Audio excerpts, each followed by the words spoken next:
¿Cuáles son las causas de la osteoporosis? ¿Por qué los dedos se arrugan en el agua? ¿Cómo se cultiva el cacao? Presentamos Oigamos la Respuesta, el podcast de preguntas y respuestas del Instituto Centroamericano de Extensión de la Cultura, ICQ.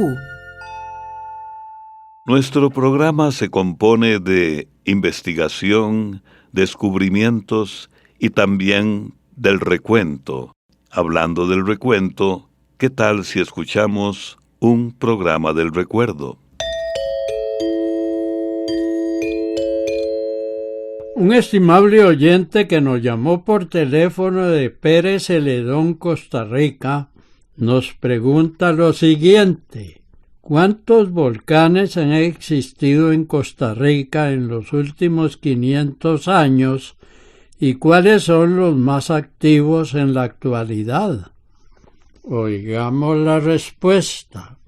Vamos a decirle que el estudio de la actividad volcánica en Costa Rica es relativamente nuevo. Las primeras referencias escritas sobre los volcanes las hicieron científicos extranjeros hacia el año 1719. Sin embargo, el estudio continuo y detallado de la actividad de los volcanes en Costa Rica empezó en 1963. De la época anterior a la venida de los españoles, es muy poco lo que se sabe. Sin embargo, los científicos dicen que Costa Rica y toda la región centroamericana ha tenido actividad volcánica desde hace millones de años. Costa Rica es un país donde hay muchos volcanes. Se han identificado más de 120 volcanes, la mayoría de ellos muy antiguos y extintos. Del total de volcanes, 9 se consideran los más importantes: el Orosi, el Rincón de la Vieja, el Miravalles, el Tenorio, el Arenal, el Poás, el Barba, el Irazú y el Turrialba. De estos 9 volcanes, hay 5 que han presentado una actividad más regular a lo largo de la historia y son los que han causado mayores daños. Estos son el Rincón de la Vieja, el Arenal, el Poás, el Irazú y el Turrialba.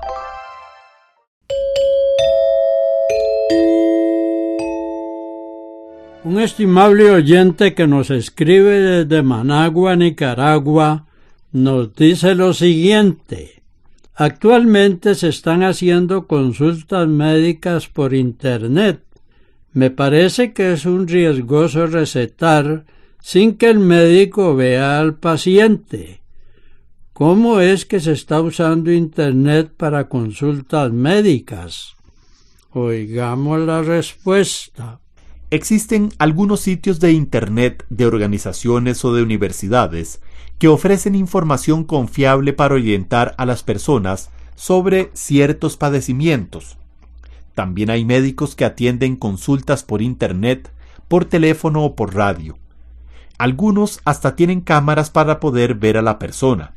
Sin embargo, como usted dice, nada puede sustituir la consulta personal con el médico, porque durante la consulta el médico puede examinar a la persona y puede mandar los exámenes necesarios. Por otra parte, es muy importante saber que hay que tener mucho cuidado con las páginas de Internet que se consultan, pues no todas son confiables, de manera que hay que asegurarse que lo sean. De lo contrario, se corre el riesgo de seguir las indicaciones de una persona que no tiene conocimientos médicos. También hay que tener mucho cuidado con las recomendaciones que se hacen por Internet sobre el uso de medicinas, porque este es un asunto delicado. Solo se deben tomar las medicinas que mande el médico, que nos ha examinado, y siguiendo al pie de la letra sus indicaciones. Está escuchando un programa del recuerdo. ¿En qué consisten los inodoros ecológicos y cómo funcionan? Esta pregunta nos la hace un estimable oyente que nos envía un correo electrónico desde Managua, Nicaragua. Oigamos la respuesta. Se les llama inodoros ecológicos a los que están diseñados para funcionar con menor cantidad de agua. Actualmente, una de las mayores preocupaciones a nivel mundial tiene que ver con el tema del agua potable. Debido a la deforestación, a la contaminación de ríos, lagos y demás fuentes de agua dulce, entre otras actividades humanas, el agua potable es cada vez más escasa. Es muy doloroso que cada día mueran en el mundo miles de personas, sobre todo niños, por no tener acceso a fuentes de agua de buena calidad. De ahí que cada vez es más importante racionar el agua potable. Entre las muchas medidas que se han tomado en los últimos años, está justamente el diseño de piezas sanitarias que consumen menos cantidad de agua. Dentro de la gran variedad de inodoros de bajo consumo que se consiguen hoy en día, están por ejemplo los de doble llave o dual flush. En estos inodoros, cuando la persona que va al baño solo orina, aprieta uno de los botones y el tanque libera una cantidad menor de agua. Si la persona defeca, entonces aprieta el otro botón y el tanque libera una mayor cantidad de agua para asegurarse de que todo se vaya. También hay gran variedad de inodoros de los llamados de bajo consumo. En este caso, tienen un diseño que favorece la evacuación de los desechos con cantidades menores de agua. Por último, están los inodoros que no requieren agua para funcionar. Estos inodoros tienen unos sistemas de calefacción y aireación que convierten los excrementos en compost, que luego se pueden utilizar como fertilizante. El problema con estos inodoros, que no necesitan agua para funcionar, es que aún son muy caros. Sin embargo, posiblemente en unos años bajarán de precio y podrán ser usados por un mayor número de personas. ¿Qué es el llamado aborto terapéutico? Esta pregunta nos la hace un estimable oyente que nos escribe desde Managua, Nicaragua. Oigamos la respuesta. El aborto terapéutico consiste en la interrupción del embarazo por recomendaciones médicas. Se hace antes de que se cumplan 20 semanas de gestación. Esta práctica está aprobada en varios países si se comprueba que hay alguna enfermedad o complicación de salud en el embarazo que pudiera poner en riesgo la vida de la madre. También se practica cuando hay daños irreversibles en el embrión o feto. En estos países, los médicos están autorizados por las leyes para practicar el aborto. En otros países, el aborto terapéutico es ilegal y penalizado, tal y como sucede en Nicaragua.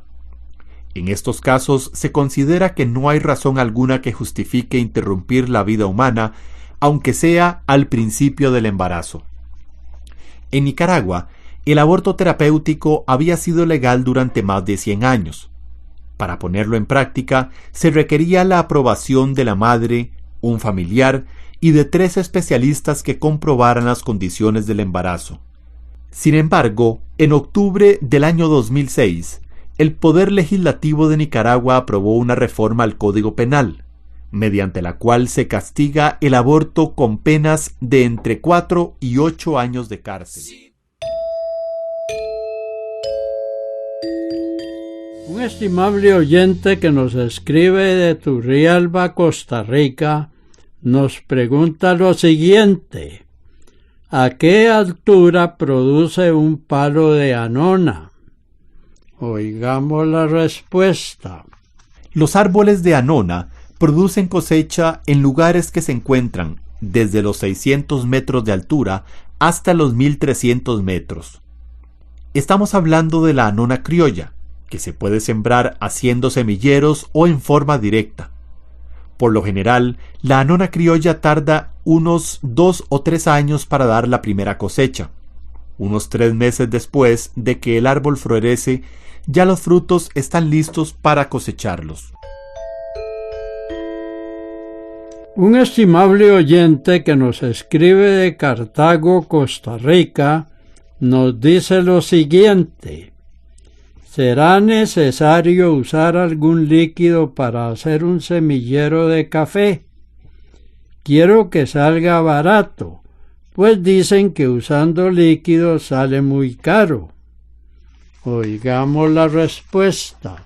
A la hora de hacer un semillero, algunas personas recomiendan el uso de productos químicos para prevenir el ataque de plagas y enfermedades. El problema es que estos productos son caros y a largo plazo pueden dañar el ambiente. Pero hay quienes no los usan. Quienes practican la agricultura orgánica utilizan ciertas prácticas que ayudan a prevenir plagas y enfermedades de los cultivos y evitan así el uso de productos químicos. Entre estas prácticas recomiendan utilizar tierra virgen o de montaña para hacer los semilleros. Nunca usan tierra sacada de lugares donde se haya sembrado café. Esto lo hacen para evitar la transmisión de plagas o enfermedades que se encuentren en la tierra. Además, revuelven la tierra con abono orgánico porque una tierra abonada hace que las plantitas crezcan más sanas y se defiendan mejor de posibles enfermedades. También recomiendan hacer buenos drenajes en las eras para prevenir enfermedades como el mal del tayuelo. Y recomiendan el uso de caldo bordelés que ayuda a prevenir el ataque de hongos y bacterias. El caldo bordelés se hace mezclando 5 libras de sulfato de cobre tribásico bien molido con 5 libras de cal y 50 galones de agua. Primero se mezcla el sulfato de cobre en unos 37 galones y medio de agua. En otro recipiente se mezcla la cal con los otros 12 galones y medio de agua. Cuando ya las dos cosas están bien deshechas, se revuelve el agua de cal con la otra mezcla, moviendo todo con un palo. Para prepararlo es preferible usar recipientes de plástico porque carcome el metal. Por esto mismo hay que lavar muy bien las bombas de fumigar. Si usted quiere hacer un semillero y no quiere usar productos químicos, les recomendamos implementar estas prácticas. Están escuchando y disfrutando un programa del recuerdo. Tengo un perrito de 1 año que pesa 10 kilogramos. El problema es que se le cae mucho el pelo. Cuando empezó con el problema lo llevé al veterinario y le cambiaron la comida, pero siguió igual. Después me dijeron que podía hacer falta de hierro, pero nada. El perro es cruzado, tiene pelo lacio y muy tupido. ¿Qué podré hacer para que no bote tanto pelo? Esta pregunta nos la hace un estimable oyente que nos llamó por teléfono de Aguacaliente, Cartago, Costa Rica. Oigamos la respuesta. Primero que nada, vamos a decirle que es normal que los perros boten diariamente cierta cantidad de pelo. Además, suelen mudarlo 2 veces al año. Pero si el problema es mayor, o sea, si se ven partes de piel sin pelo, la caída podría tener otra causa. Puede estar relacionada con una alergia, causada por el alimento, por pulgas, zacate, polvo, polen o jabón, entre muchas otras cosas. Por lo general, el veterinario va descartando poco a poco las posibles causas de la alergia. Sin embargo, la pérdida de pelo también puede deberse a otras enfermedades de la piel. Puede ser producida por sarna, por una infección causada por hongos o por bacterias. También podría deberse a un mal funcionamiento de las glándulas internas que fabrican las hormonas, es decir, por un problema endocrino. Como puede usted ver, las causas de la pérdida del pelo pueden ser muchas y el veterinario debe ir descartando para encontrar la causa y mandarle el tratamiento adecuado. Así que lo más aconsejable es que vuelva donde el veterinario y le cuente cómo se encuentra su perro ahora. Si el problema es leve, puede darle suplementos que contengan omega 3 y omega 6 y otras vitaminas que se consiguen en las veterinarias. Esto no solo podría ayudarle con la caída del pelo, sino que también va a hacer que el pelo se le ponga brillante. Esto fue Oigamos la Respuesta, el podcast de preguntas y respuestas del Instituto Centroamericano de Extensión de la Cultura, ICQ.